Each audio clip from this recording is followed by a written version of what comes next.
Back on my 21st birthday, I had no one to celebrate with, so I figured I'd treat myself and went to the local comic shop where there was an open lounge with comics, games, or movies. As I step into the room, a young woman approaches me and says, "Come play Dungeons & Dragons with us." "Are you certain you want that?" I reply. "All I know about this is what I've gleaned from watching the Gamers movies." "It'll be fine," she proclaims. "We've got pre-generated characters ready and need another player." I have nothing better to do, so I concede and join them. A little while later, my pre-generated rapier-wielding, stab-happy, drunkard pirate character who I named Patchy the IRS agent was wandering through the wilderness with the group when I stabbed a tree out of boredom. Then, all of the trees in the forest revealed themselves to be sapient, mobile, and very capable of attack. It quickly became apparent that we were not going to win this fight, so I decided to roll for charisma to shift the blame to one of my teammates and appease the trees with a sacrifice. The teammate in question, we'll call him Gizmo for now, was not happy about this. I then proceeded to roll my only 20 of the day with the whole team, excluding Gizmo of course, laughing hysterically. We all made it out of the fight alive with Gizmo holding on by 2 hit points. That's the story of my experience with tabletop gaming, and it's nonsense like this that's the reason I don't have many friends. Bearing that story in mind, I was a little reluctant to take on David Silver's request to review his product, Ponyfinder, a ponified version of the tabletop role-playing game Pathfinder. But this isn't the first time that I've been asked to take on something that I knew absolutely nothing about, and it certainly won't be the last. However, unlike Furries and Inside Look, I knew that I couldn't do this one alone. So I recruited other reviewers with more experience in tabletop gaming than I. For a demo campaign, I was joined by Skan120, Voice of Reason, and Sweetie Bloom. The initial step for any role-playing game is, of course, creating your character. Now the first thing I notice is that there are a lot of character options. Strengths, weaknesses, personality traits, classes, character types, you name it. At this point, I was guessing that part of the name of Pathfinder is finding the path to creating your character with all these different ways that you could branch off. Now according to David, this is standard mode of operations for Pathfinder games. But as if that weren't enough, they've got character models for just about every creature we've seen in Friendship is Magic, and then some. Earth ponies are your default model, with Pegasus and unicorns being alternate races. But you've also got doppelgangers, gem ponies, leather wings, seahorses, zebras, and original races such as chaos hunters and clockworks, all with their own unique character traits and backstories. Or say you're like Skan120 and don't want to be a pony.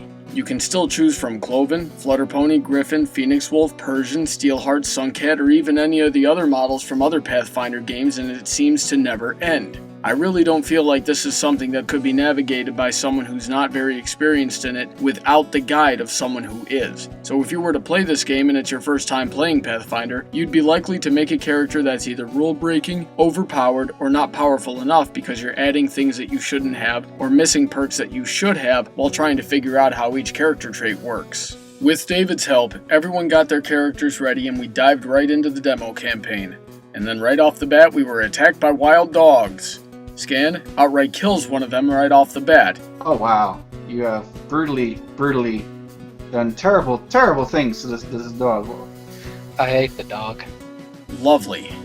And this was followed up by Voice using perception to see that the dogs were simply hungry. I don't know, it's pretty obvious who the food is right now, right? Oh, come on, we got a giant half chicken right here. I will kill you, Brawny. So, with this knowledge, I chose the more peaceful route when it came to my turn. Yeah, he'd probably want some kind of meat, and there's only one of us that may or may not be carnivorous. If I didn't have a ready supply of new meat right here, I'd be upset at you, Brawny, for getting rid of my dinner. Just double check. Anyway, you ate a dog. Like, that was literally the first thing you did in this game. We ended up finding a lost colt and brought him back to the town.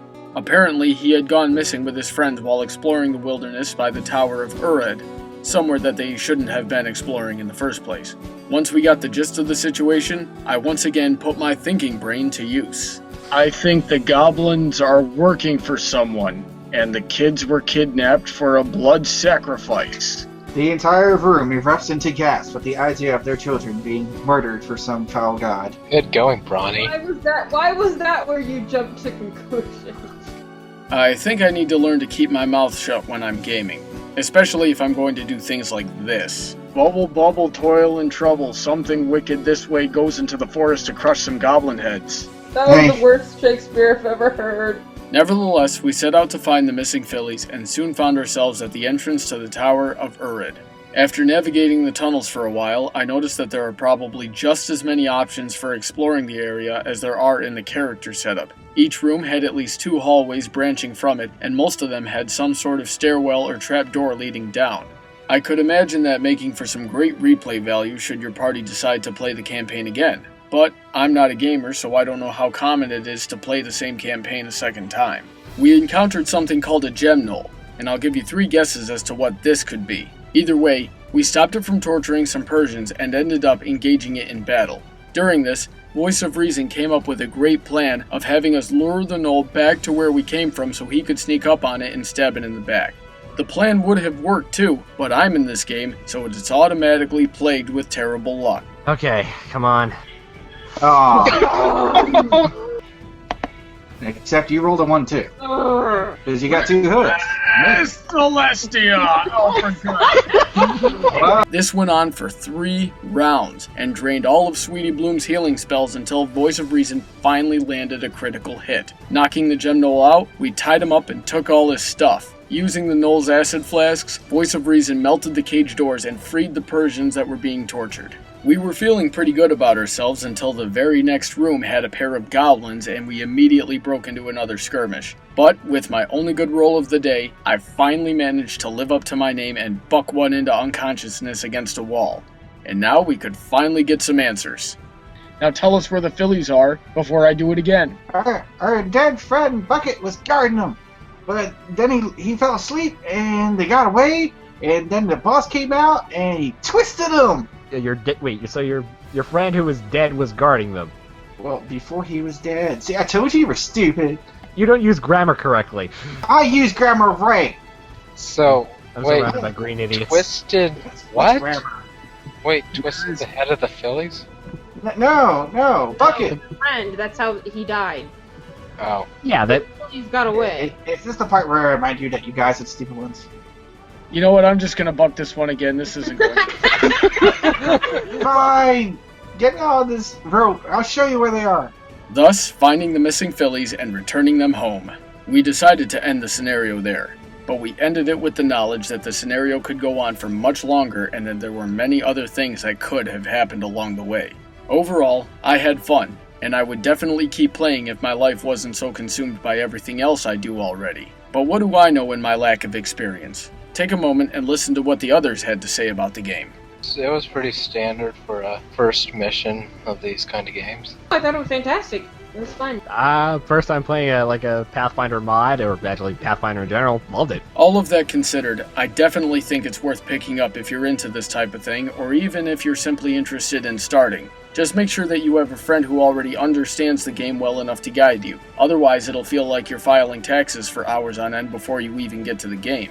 You could make your own character from the Friendship is Magic universe if you need more pony in your life, or you could run one of the Ponyfinder campaigns with your already existing Pathfinder characters. It looks like anything is possible, really. But I'm interested to know about your experiences with Pathfinder or Ponyfinder.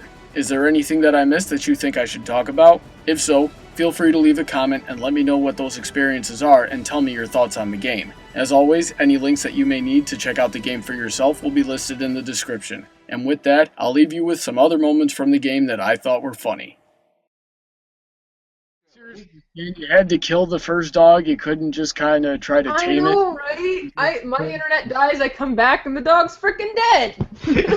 I might say, it looked tasty. I'm a city kid. I don't go outside into nature that much. it? Well, maybe that would explain why your coat is so pale. What are you doing now that you've gotten They're here? freaking out every time something touches my face. You guys have no idea how seriously arachnophobic I am. As you attempt to... The bars are... And with this? Okay, want me to come Ronnie, over? get out of the way. Fine. I'm having an off day, alright? I'm traumatized from watching that dog. Stop singing, I'll tell you! A true friend helps a friend in need. No! That's a Unfortunately, great tactical decision, is to walk into an enemy fortress where we possibly have the element of surprise. Stealth might be a good idea. No, let's make one of us glow. Here's what you do, sweetie. You direct your light spell into my eyes, so my eyes become flashlights. I don't think it works that way. This is why we don't hang out with Brawny. He's crazy. This is why I work alone.